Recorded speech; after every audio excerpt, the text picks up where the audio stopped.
Assalamualaikum warahmatullahi wabarakatuh, para youtuber dan juga penonton semua dimanapun berada. Kalau kemarin kita sudah mengenal sosok dari Syekh Daud ya, kali ini saya akan mencoba menguak biografi dari tempat ziarah yang akan kami kunjungi, yaitu Syekh Agung Asnawi Caringin. Ajengan Kiai Agung Syekh Asnawi Al-Bantani ini adalah mursyid Thariqah Qadiriyah wa Naksabandiyah. Dan Syekh Asnawi bin Abdurrahman atau yang lebih dikenal dengan nama Syekh Asnawi Caringin ini adalah seorang ulama dari Banten. Dan Syekh Asnawi ini lahir di kampung Caringin, Labuan Banten sekitar tahun 1850 Masehi.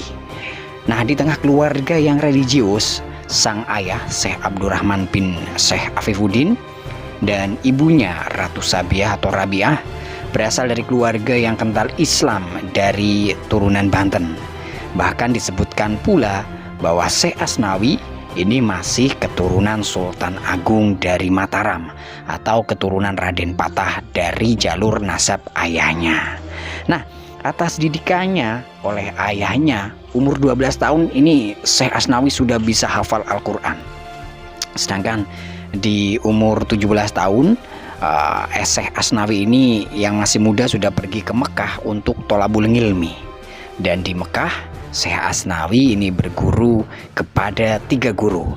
Yang pertama ada Kiai Mutholib, yang kedua ada Kiai Abdul Hamid Al-Maki, dan yang ketiga ada Kiai Ahmad Khotib Sambas.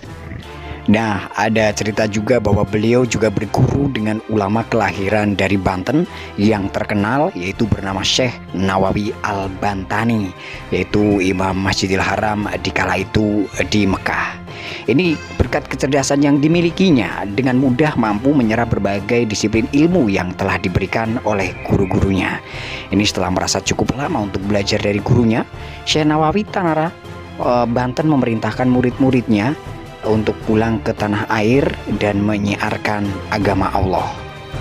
Dan karomah yang dimiliki oleh Syekh Asnawi ini adalah bisa melihat Baitullah dari Banten ini. Sekembalinya dari Mekah, Kiai Haji Asnawi ini mulai berkhotbah ke berbagai daerah. Karena ketinggian pengetahuan yang dimiliki oleh beliau ini mulai dikenal oleh masyarakat dan menjadi sosok ulama yang menjadi panutan masyarakat Banten.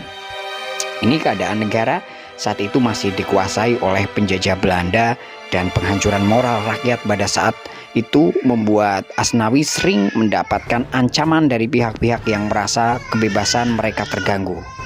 Banten yang terkenal dengan jawara-jawaranya yang memiliki pengetahuan kanuragan dan pernah terkenal karena sangat sadis, ini dapat ditaklukkan berkat ketekunan dan perjuangan Kiai Haji Asnawi. Ia juga terkenal sebagai ulama dan jawara yang kuat yang sangat dihormati oleh penjajah Belanda. Ya, Asnawi ini dalam menjalankan dakwahnya juga menyulut semangat nasionalisme, anti kolonialisme kepada rakyat, sampai akhirnya Hanawi atau Asnawi ini pernah ditahan di Tanah Abang.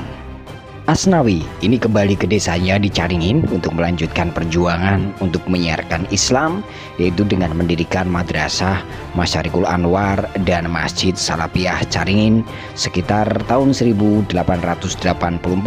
Ini Masjid Caringin dibangun olehnya.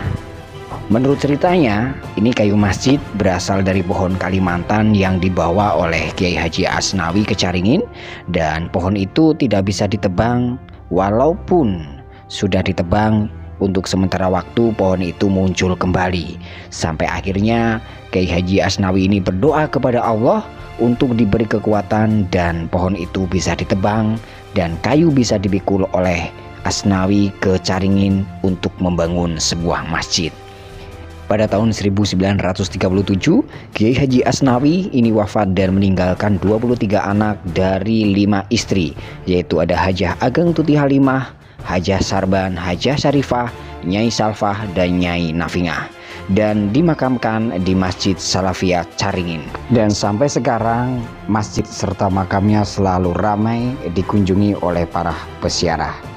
Demikian untuk riwayat dan juga salah satu karomah yang dimiliki oleh Syekh Asnawi, Caringin, Banten. Terima kasih, jangan lupa di subscribe untuk channel ini, dan wassalamualaikum warahmatullahi wabarakatuh.